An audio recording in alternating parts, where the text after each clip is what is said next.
It's been for the last couple of months since Archie was born, and I think he was, trying to remain quiet, potentially see that as a bit of an olive branch to Harry and Meghan, that if he didn't say anything, as he had been used to speaking his mind, that maybe they would come to the table, he'd be able to see Archie, but, he's said at the weekend, given up hope of seeing Archie, and it seems as though there is no way back. Certainly what I've been told is Meghan has absolutely no desire to speak to him, but it's just a really particularly sad situation. He's even waded into the row over the private jets as well, yes. which is, on one hand, he's trying to bring them to the table, and the other hand, he's putting the boot in with this as well. I think he's just so naive, because he's going to get asked those questions and he's going to answer them. Absolutely. He's got nobody to help him. I'm just amazed. He's never met Harry. No, I know. Well, this is it. He was saying, on that point of, been flying around on private jets all over the world. They could have got on one to come and see me, and that is not going to do him any favours at all. But don't you think if it's not going to happen, if the family are not going to get back together, and it's a real shame, it's never going to happen. If a little baby can't bring you together, exactly, it's just not going to happen. Exactly. It really is, and it's just really sad. We haven't had any reaction from Harry and Meghan. No, so meanwhile, they're obviously preparing for this big tour of Africa, which is coming up in a couple of weeks, which I will be there to follow them and bring you everything that's going on. Wow. It's a tough job sometimes. I know. But, so they are going together as a family for their first major tour to South Africa, which he has written on Instagram today about it's his second home. He can't wait to introduce his wife to South Africa. Harry, meanwhile, will be doing sort of solo trips to Malawi, Botswana and Angola, so really jam-packed. So that's what I think they're looking forward as a family. Sure. Thomas Markle's trying to bring them back into the fore, and they don't want to know. So. Mind you, there are rumours that they might move to the United States of America, which is closer to them, maybe on the same continent. But what do you think about that? Do you think, is she homesick? Does she want to go there? Well, this is what some people are saying, that she's, she's homesick. We know she's very fiercely proud of her American roots. There's rumours that some of her business associates have been looking for a place in California in the sort of millionaire's playground of Malibu. Wouldn't that be nice?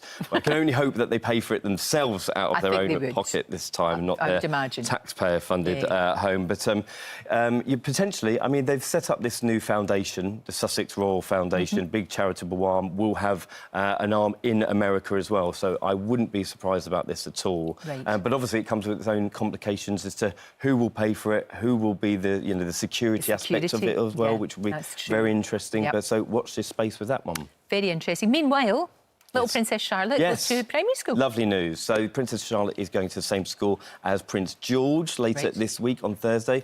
Part of this story is really lovely because Kate was so ill when George had his first day, because she was pregnant with Louis at the time, and she couldn't go with him, so she's going to be able to go as a family. Going to be William, Kate, George and Charlotte going to school. £6,000 a term at St Thomas's. Not only that, which you say out, £500 just for the uniform. Oh, behave. Yes. You get an Asda, well, other. You do indeed. Not George Asda, I'm sure.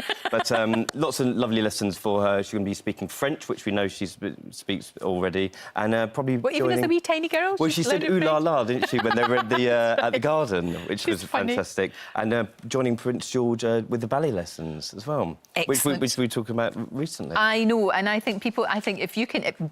Male ballet dancers are so strong. Oh, gosh. And incredible. George doing that, I think, is the best thing he could ever do. Yeah, definitely. And they're really, really tight as brother and sister, and I'm sure they'll enjoy it. Meanwhile, the Queen is up in Balmoral. She loves her holidays in Balmoral, of course. She loves Scotland and she loves being up there. But it's not exactly been restful, has it? No, it's not at all. Lots and lots of things going on. I mean, she must just think, leave me alone. Well, I'm going to have a picnic. It's been a testing time. We've got waded into the Brexit debate, a lot of controversy over there. Lots of controversy, obviously, with Prince Andrew. Indeed, that's not going away. Associated. That is not going away anytime soon. And, obviously, the Queen has been dragged into that whenever she's been seen out and about. But this was a bit of a more light-hearted moment. It's come from a Royal Protection Officer who was interviewed sort of after his service, and he told a very funny story about how a group of American tourists spotted the Queen out and about with a little headscarf on, little jacket, walking along Balmoral, asked her whether she lived nearby.